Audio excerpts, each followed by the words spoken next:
அண்மை செய்தி. அண்ணாமலை புகைப்படத்துடன் நடுரோட்டில் ஆட்டை பலியிட்டு பயங்கர சம்பவமானது அரங்கேறி இருக்கிறது. இது குறித்த கூடுதல் விவரங்களோடு இணைகிறார் எமது செய்தியாளர் லதா. வணக்கம் லதா, விவரங்கள். வணக்கம். பாஜக மாநில தலைவர் அண்ணாமலையினுடைய அந்த படத்தை ஆட்டினுடைய கழுத்தில் மாட்டி அந்த ஆட்டை பலி கொடுத்த சம்பவமானது அதிர்ச்சியை ஏற்படுத்தக்கூடிய வகையில் அது வெளியாகி இருக்கிறது. அந்த காணொளி அந்த காட்சியானது பல்வேறு இடங்களிலும் அந்த சமூக வலைதளங்களில் பரவலாக வெளியாகி அதிர்ச்சியை ஏற்படுத்தப்பட்டு வரக்கூடிய ஒரு நிலையில் இதை யார் செய்தார்கள், அந்த மர்ம நபர்கள் யார் என்பது தொடர்பாக, மேலும் அது எங்கு நடந்தது என்பது தொடர்பாகவும் விசாரித்து நடவடிக்கை எடுக்க பாஜகவினர் வலியுறுத்தி வருகிறார்கள்.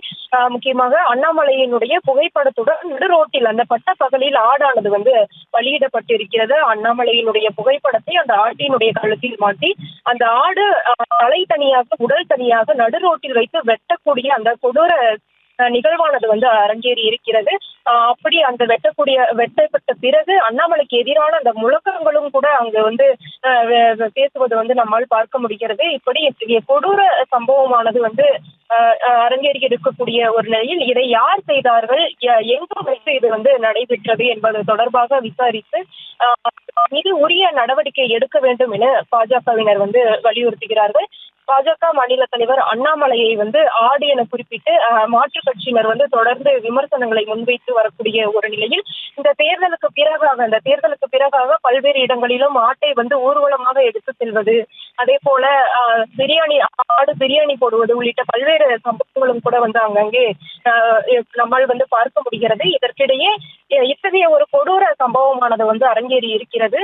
நடுரோட்டில் பாஜக மாநில தலைவர் அண்ணாமலையினுடைய புகைப்படத்தை ஒரு ஆட்டினுடைய கழுத்தில் மாட்டி அந்த ஆட்டை தலை தனியாக உடல் தனியாக வெட்டி அதை அண்ணாமலைக்கு எதிரான ஒரு முழக்கங்களை எழுப்பக்கூடிய அத்தகைய கொடூர ஒரு காணொலியானது வெளியாகி இருக்கிறது. இது பல்வேறு சமூக வலைதளங்களில் பரவலாக பரப்பப்பட்டு வரக்கூடிய ஒரு நிலையில் இதை செய்வது யார், இது எங்கு இத்தகைய ஒரு கொடூர செயலானது எங்கு நடந்தது என்பது தொடர்பாக அந்த விசாரணை நடத்தி இவர்கள் மீது, இந்த மர்ம நபர்கள் மீது உரிய நடவடிக்கை எடுக்க வேண்டும் என பாஜகவினர் வலியுறுத்துகிறார்கள்.